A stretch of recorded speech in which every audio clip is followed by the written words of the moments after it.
We are heading into week 3 of the 2025 NFL football season, and there are still 10 teams that have not found the win column. And on today's episode of NFL Daily by Chad Sports, I'm going to give you the 5 teams out of the 10 that are winless that I believe have the best chance to make the playoffs. I should note that ESPN released an article and ranked all 10 winless teams and their percent chances to make the playoffs. So every single team that's winless, they said, based off of what their record looks like, how they've looked so far on the field, and what their schedule looks like, we're going to give them a percent chance. I picked the 5 teams that I believe could still end up making the playoffs. Let me start by asking you this question. Which 0-2 team is most likely to make the playoffs? If you had to put it down in the comment section down below, let me know. And I think I speak for everyone with my answer on this first team that we have. And the first one being the Kansas City Chiefs. And the Kansas City Chiefs are 51.8% likely to make the playoffs. I think we can all agree the Chiefs are going to make the playoffs. But here's what Bill Barnwell, the author of this article, had written. Though most of the conversation has revolved around a disappointing offense, the Chiefs look even more disjointed on defense right now. Through 2 games, they ranked 23rd in EPA per play allowed and 26th in QBR. Steve Spagnuolo is blitzing at the 3rd highest rate in the league, but his pressures are only getting home at the 23rd highest rate. Well, I think they failed to mention in there that they played 2 juggernaut teams, the Philadelphia Eagles and the Los Angeles Chargers, who look probably the most button-up of any team out there, not named the Buffalo Bills. Here's what I'll say. I am not worried about the Kansas City Chiefs. Just as easy as the Chiefs went down 0-2, the Chiefs could absolutely go on a 6 or 7 game winning streak, and then nobody's talking about this.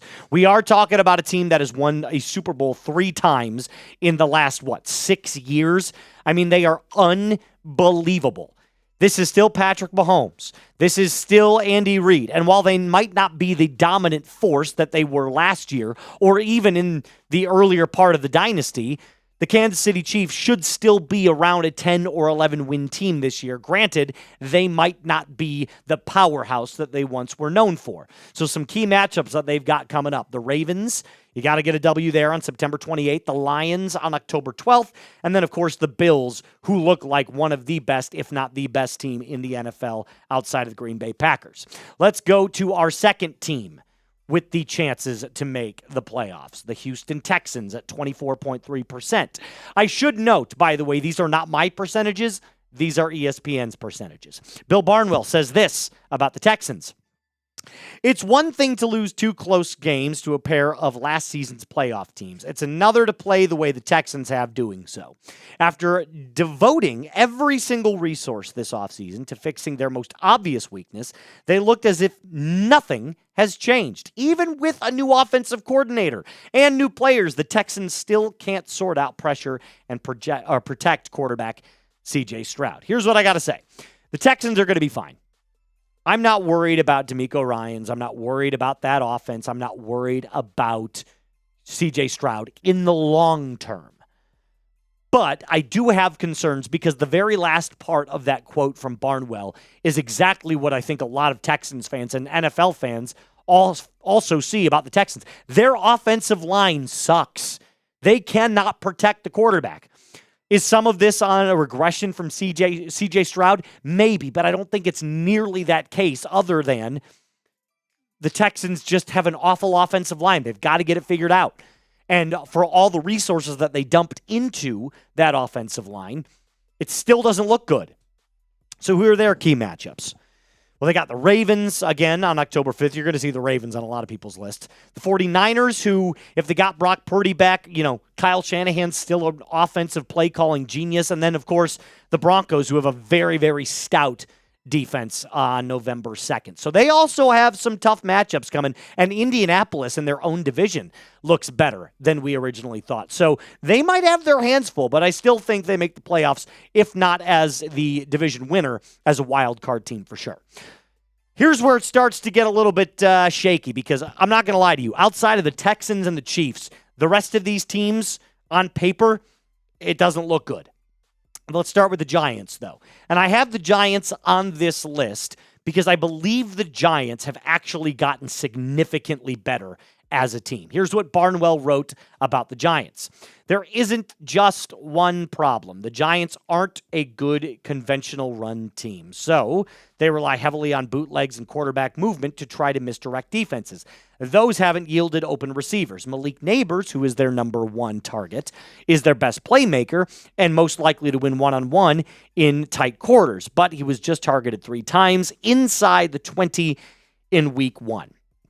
Look, I'm not going to lie to you. The Giants, they're not a good team, but they already look significantly better than they did last year. If you are a Giants fan, you can have some positivity moving forward knowing that it looks significantly better than it did in 2024. Does that mean that you're a good team? I think we saw as evidence last week when the Cowboys put up 40 points on you that there's still a long way to go.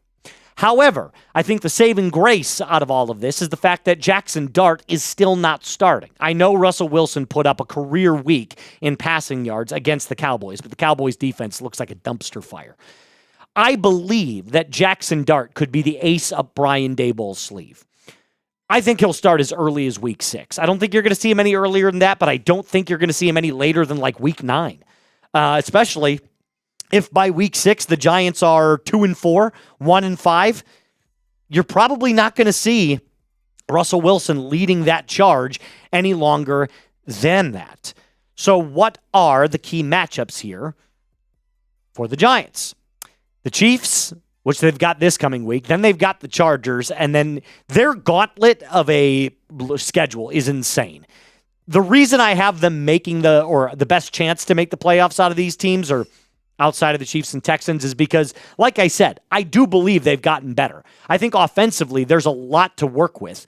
However, they've got such a tough schedule. So do they make the playoffs? Probably not, but I think they're trending in the right direction. Now, coming up, the other 2 teams that have the best odds to make the playoffs, if you want to call it that. And spoiler alert, these teams have looked really bad as well. Before I get to that, though, I've got to tell you about today's presenting sponsor, and that is our friends over at Prize Picks. You and I make decisions every single day, but on Prize Picks, being right can get you paid. Don't miss any of the excitement this season on Prize Picks, where it is good to be right. Very simple to play. Pick more or less on 2 to 6 player stat projections, and if you get your picks right, you could cash in. Prize Picks is the best way to win cash this football season. Which players are going off, which ones aren't. Turn your takes into cash all season long with Prize Picks. Here's how it works. Here's my little 2-pick power play that I got for you. Chris Olave on the Moore of the rushing/receiving touchdowns, and Jackson Smith in Jigba, same deal. Yours could look like this. You can combo it with as many players as you want from different sports. And all you have to do is download the Prize Picks app and use code CLNS to get $50 in lineups after you play your first $5 lineup. That's code CLNS to get $50 in lineups after you play your first $5 lineup. I'll have all of that in the comments and description of today's video. Prize Picks. It's good to be right. Let's jump into our next 2, right? The teams out of the 0-2 teams that have the best chance to make the playoffs. And you're going to laugh at me for this next one. I have the Chicago Bears. And remember, the reason that you pick some of these teams is because if you looked at all of the winless teams right now, it's a lot of really bad football programs. So let's go Chicago Bears, and let's talk about what the Chicago Bears have been written about with Bill Barnwell, who actually gave some kind of glowing remarks about quarterback Caleb Williams. I don't know why. Caleb has not looked that good. The offense as a whole is still figuring things out. As Yahoo's Matt Harmon noted, it takes time for a motion-heavy offense in new places to get settled without pre-snap penalties. The Bears are tied for the league lead with 6 false starts. They are not a finished product on offense, but they're better than public perception suggests right now. I don't know what he's watching, because they they allowed 52 points to the Detroit Lions. Now, granted, Ben Johnson revenge game for the Detroit Lions. I get it. I don't think the Bears are nearly good enough to what they can be. I think there's a lot to work with. They've got a lot of weapons. Their defense could be better, But right now, they look like a dumpster fire. Caleb doesn't look good. Ben Johnson's calling the wrong plays. It just doesn't look like a cohesive unit quite yet. Now, I will say it does take time under a new regime to get things like that going, but I don't know what Barnwell's watching, because they've looked awful. I know in the first week, against the Minnesota Vikings, they had the lead for a majority of that, but then they collapsed in the fourth quarter. So there are some things to pick and choose that look good, some things to pick and choose that look awful, and for the most part, it's just been blech. But they also have a very favorable schedule coming up. In fact, their key matchups don't really come until the middle end of October and then beyond.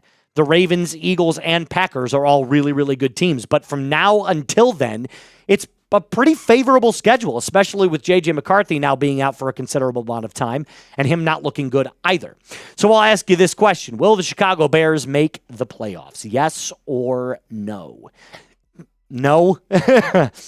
I do think they get it back on track, but I don't think the Bears win any more games than like 7. I think they're like a 7-10 team at best, and 8-9 at worst.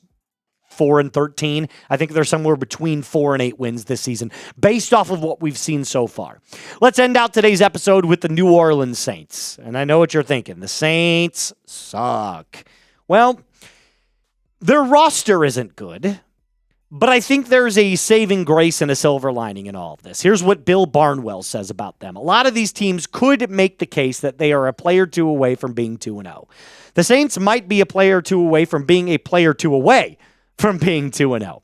Trailing 20-13 against the Cardinals in week 1, Rattler hit tight end Juwan Johnson up the seam for what appeared to be a tying touchdown, only for the ball to be coming out on his way down. That's a nasty fumble. Coach Kellen Moore has the Saints playing at the fastest pace of any team by a considerable margin. Though only 2 weeks, Rattler's thrown over 80 passes, and the Saints have 2, Olave and Johnson, of the league's top 12 players with 20-plus targets. Here's what I think, that saving grace that I was talking about. Kellen Moore is going to be a good coach. He's a Super Bowl winning offensive coordinator. Kellen Moore understands football. He understands offense. The problem right now, if you're a Saints fan, is your roster is not very good. And that's just where it's at. I mean, and sometimes it just doesn't click. And right now, based off of what I've seen, going back and watching the tape, you guys have a head coach. I think Kellen Moore is going to be really, really good. The problem is that it's going to take time to build up the roster the way you want. So, Kellen Moore probably has a longer leash than a lot of these younger quarterbacks, or offensive coaches, than a lot like guys like Brian Callahan. Because what Kellen Moore is showing you already is that he's doing a lot with very little. So, what are the key matchups for the New Orleans Saints? The Bills, the Rams, and then the Falcons, who have already shown that they've got a very, very good defense right now, at least through 2 weeks. They still have to play the Falcons twice. So I do think the Saints could be a sneaky competitive team, although I don't think they make the playoffs. Which leads me into my final question before we get on out of here today. Who is the worst team in the NFL? For me, it's the Carolina Panthers. I don't think they do anything well. And the only reason that their stats don't look nearly as bad as they would on paper is because they're always down by so much. They're throwing constantly. So the stats are going to look a little bit more padded than they usually look. That's going to do it for us on today's episode. A reminder to hit that subscribe button, like today's video, and as always, NFL fans, be cool.